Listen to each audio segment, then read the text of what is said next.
Episode 11ல பார்த்தீங்கன்னா, நம்ம ஜெயஸ்ரீ வந்து ஹரிணியோட ஆஃபீஸ் முன்னாடி நின்னு ஹரிணிட்ட பேசிட்டு இருக்காங்க. ஸோ அவங்க வந்து ஹரிணி கிட்ட சொல்லி இந்த மாதிரி நான் வந்து ரெஸ்யூம் அனுப்புறேன். பிரியனுக்கு வந்து ஏதாவது வேலை இருக்கான்னு பாரு. எனக்கு என்னால தான் அவனுக்கு வேலை போயிருச்சு. எனக்கு ரொம்ப கில்ட்டியா இருக்கு அப்படிங்கிற மாரி இவங்க ஃபீல் பண்றாங்க.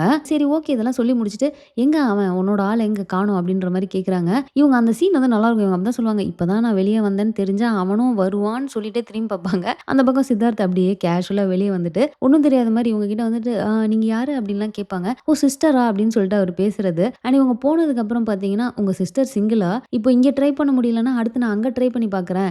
சிங்கிள் கிடையாது. அது கொஞ்சம் காம்ப்ளிகேட்டட்" அப்படின்னுவாங்க. "என்னங்க குடும்பமே காம்ப்ளிகேட்டடா?" அப்படிங்கிற மாரி சொல்றது. ஸோ நெக்ஸ்ட் பார்த்தீங்கன்னா, நம்ம பிரியனோட அக்கா வீட்ல இருக்காங்களே, ஸோ அவங்க அக்கா வந்து பிரெக்னன்ட்டா இருக்காங்க. ஹாஸ்பிட்டல் கூட்டு போணும் அப்படிங்கிற மாரி ஒரு சீன் இருக்கும். ஸோ இவரு ஹாஸ்பிட்டல் கூட்டு போறப்போ பார்த்தீங்கன்னா, ஒரு சைடு அவங்க அக்கா வந்து ஆல்ரெடி இந்த கல்யாண டாபிக்க வந்து ஸ்டார்ட் பண்றாங்க. எல்லாரும் எப்ப கல்யாணம்னு கேட்டுட்டே இருக்காங்கடா. என்னடா இது? அப்படின்ட்டு. அப்ப இவரு சொன்ன பாயிண்ட் வந்து வித்தியாசமா இருக்கும். "அப்படியா? யாரெல்லாம் கேட்குறாங்களோ தலைக்கு ஒரு 10,00,000 குடுக்க சொல்லுங்க. அதுக்கப்புறம் எவனுமே கேட்க மாட்டான்" அப்படின்னுவாங்க. இந்த டெக்னிக் கூட நல்லா இருக்கே அப்படின்னு இருந்துச்சு. "ஏதாவது லவ் பண்றியா?" அப்படின்னு கேட்கிறப்போ, "என்னத்த லவ்? அதெல்லாம் ஒண்ணும் இல்ல. எனக்கு ஃபர்ஸ்ட் வேலை கிடைக்கட்டும். எனக்கு புடிச்ச மாரி பொண்ணெல்லாம் நான் இன்னும் யாரும் பார்க்கவே இல்ல" அப்படின்னோனே, அவங்க அக்கா "சரி ஓகேடா நீ என்னமோ பண்ணிக்கோ. ஆனா நான் பொண்ணு பார்க்க தான் போறேன்" அப்படின்னுவாங்க. ஸோ நம்ம போன எபிசோட்ல பேசின மாரியே இவரு வீட்ல வந்து பொண்ணு பார்க்குறாங்க.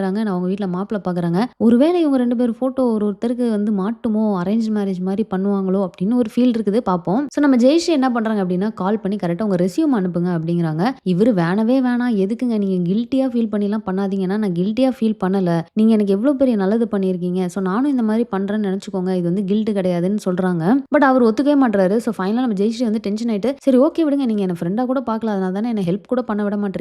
ஃப்ரெண்ட்ஸ்னா ஹெல்ப் பண்ணுவாங்க தானே. சரி ஓகேங்க நான் அனுப்புறேன்" அப்படிங்கிற மாரி அவர் வந்து ரெஸ்யூம் அனுப்புறேன் அப்படின்னு ஒத்துப்பாரு. கடைசியா இவங்க தேங்க்ஸ் அப்படின்னு சொன்னோனே, "ஓ கிரிஞ்சுக்குலாம் தேங்க்ஸ் சொல்லுவாங்களா?" அப்படிங்கிற மாரி நெக்ஸ்ட் இந்த எபிசோட்ல நடந்த ரொம்ப முக்கியமான விஷயம் அப்படின்னு பார்த்தீங்கன்னா வந்து, நம்ம மது வந்து அவங்க ஃப்ரெண்டோட வந்து ஒரு பப்ல இருக்காங்க.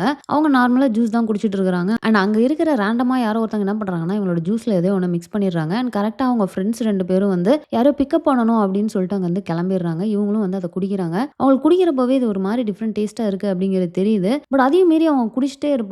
அண்ட் அது ஒரு பாயிண்ட்ல அவங்களுக்கு வந்து ஒரு மாரி அந்த ஹையா வர ஃபீலிங் வருது. பட் அப்பவும் ஸ்டாப் பண்ணாம குடிக்கிற மாரி காட்டியிருப்பாங்க. ஸோ அவங்களுக்கு ஒரு மாரி ஆனோனே அவங்க சூப்பரா ஒரு கரெக்ட்டான ஒரு விஷயம் ஒண்ணு பண்ணுவாங்க. என்ன அப்படின்னு பார்த்தீங்கன்னா, நேரா வந்து ஜக்குக்கு கால் பண்றாங்க. கால் பண்ணிட்டு, "இந்த மாரி நான் பப்ல இருந்தேன். யாரோ ஏதோ மிக்ஸ் பண்ணி குடுத்துட்டாங்களா என்னன்னு தெரியல. எனக்கு ஒரு மாரியா இருக்கு" அப்படிங்கிறாங்க.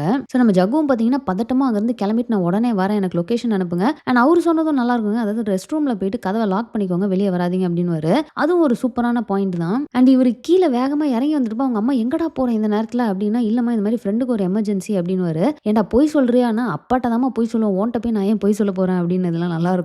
ஸோ அவங்களும் பார்த்தீங்கன்னா, ரெஸ்ட் ரூம்ல போயிட்டு இருக்காங்க. அண்ட் இவரு அங்க போயிட்டு லேடீஸ் வாஷ்ரூம் இல்லையா? ஸோ இவருக்கு ஓப்பன் பண்ணிட்டு போவாரு. அதெல்லாம் ஒரு மாரி நல்லா இருக்குங்க. டிஃப்ரெண்ட்டா இருக்கும்.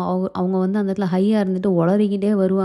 இவரு நேரா வந்து இவரோட ஸ்டூடியோக்கு தான் கூட்டிட்டு வந்து படுக்க வைப்பாரு. ஆனா அங்கேயும் பார்த்தீங்கன்னா, நம்ம மது வந்து ஃபுல் ஹைல இந்த மாரி "நீ என்ன லவ் பண்றது தானே? லவ் பண்றது தானே?" திரும்ப திரும்ப கேட்பாங்க. இவரு வந்து "எப்படி இருந்தாலும் நான் என்ன சொன்னாலும் காலைல உங்களுக்கு மறந்துரும். இதெல்லாம் வந்து தெளிவானதுக்கு அப்புறம் பேசிக்கலாம்" அப்படின்ருவாரு. "சரி ஓகே நீ எப்படியும் சொல்ல மாட்ட. ஆனா நீ என்ன கேட்க கூடவா மாட்ட. நான் உன்ன லவ் பண்றேன்ட்டு" அப்படின்னு சொல்லிட்டு நான் ஒண்ணுன்ட்டே இருப்பாங்க. அப்பவே தெரியும் சொல்ல மாட்டாங்கன்னு. அப்படியே பார்த்தீங்கன்னா தூங்கிடுறாங்க. ஸோ இப்போ என்ன அப்படின்னு பார்த்தீங்கன்னா, கரெக்ட்டா ஜக்குவோட வீட்லயும் அவங்க அம்மா மலர் வந்து என்னடா அவன காணோம்னு சொல்லிட்டு இவனுக்கு கால் பண்ணி பதட்டமா எனக்கு பயமா இருக்குடான்னுலாம் சொல்றாங்க. "ஒண்ணும் இல்லம்மா நான் ஸ்டூடியோலயே ஸ்டே பண்ணிட்டேன். ஒரு சின்ன எமர்ஜென்சின்னு சொன்னேன்ல" அப்படின்றாங்க. இன்னொரு சைடு பார்த்தீங்கன்னா, நம்ம கிரிஜா வந்து சண்முகம்க்கு கால் பண்றாரு. அவரு வந்து வாஷ்ரூம்ல உட்காந்து ரகசியமா பேசிட்டு இருக்காரு. அவங்க கிளியரா சொல்றாங்க, "இந்த மாரி பப்புக்கு போனா என்னன்னு தெரியல. அதுக்கப்புறம் வரவே இல்ல. ஃபோன் வேற ஸ்விட்ச் ஆஃப்ன்னு இருக்கு. பயமா இருக்கு" அப்படிங்கிறாங்க.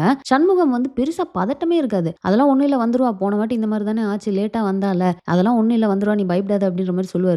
பட் எனக்கு என்னன்னா அந்த சிச்சுவேஷன்ல யாருக்கா இருந்தாலும் அந்த ஒரு நியூஸ கேட்டோனே ஒரு பயம் வரும்ல. இவரு எந்த ஸ்டெப்பும் எடுக்கல, போல, தேடல, ஒண்ணுமே பண்ணல. அது ரொம்ப வியர்டா இருந்தது எனக்கு பார்க்கறதுக்கு. ஸோ அவ்வளோதாங்க. இது போக பார்த்தீங்கன்னா, இந்த சித் அண்ட் ஹரிணிய வச்சு ஒரே ஒரு சீன் மட்டும் இருக்கும். என்ன அப்படின்னா, அவர் வந்து ஹரிணிய கூப்பிட்டு "நீ இங்கேயே உட்காந்துக்கோ" அப்படின்னு அவங்க அம்மா சொன்ன ஐடியாவ இம்ப்ளிமெண்ட் பண்ண பார்ப்பாரு. ரோஷினி பார்த்தீங்கன்னா, ஸ்வீட்டெல்லாம் எடுத்துட்டு வந்து குடுத்து "நான் கையால செஞ்சேன். உங்களுக்காக செஞ்சேன்லாம்" சொல்லி ஒரு சீன் போயிட்டு இருக்கும். ஸோ சித்து வந்து ஹரிணிய பார்த்து "பார்க்க தான் ஆளு லூசு மாரி இருக்கா. ஆனா நல்லா சமைக்கிறாள்ல" அப்படின்னோனே, "ஹலோ இது அவ பண்ணதே கிடையாது. கடையில வாங்கிட்டு வந்தது. எது சொன்னாலும் நீங்க நம்புவீங்கன்றனால தான் உங்ககிட்ட சொல்லியிருக்கா" அப்படிங்கிற மாரி நம்ம ஹரிணி சொல்லுவாங்க. ஸோ அவ்வளோதாங்க. எபிசோட் 11ல நடந்த எல்லாத்தையுமே நம்ம ரிவ்யூ பண்ணிட்டோம். அடுத்த எபிசோட் 12 என்ன நடந்துச்சு அப்படிங்கிறது இன்னொரு வீடியோல போடுறேன். மிஸ் பண்ணாம பாருங்க. தேங்க்ஸ் ஃபார் வாட்சிங். Bye by.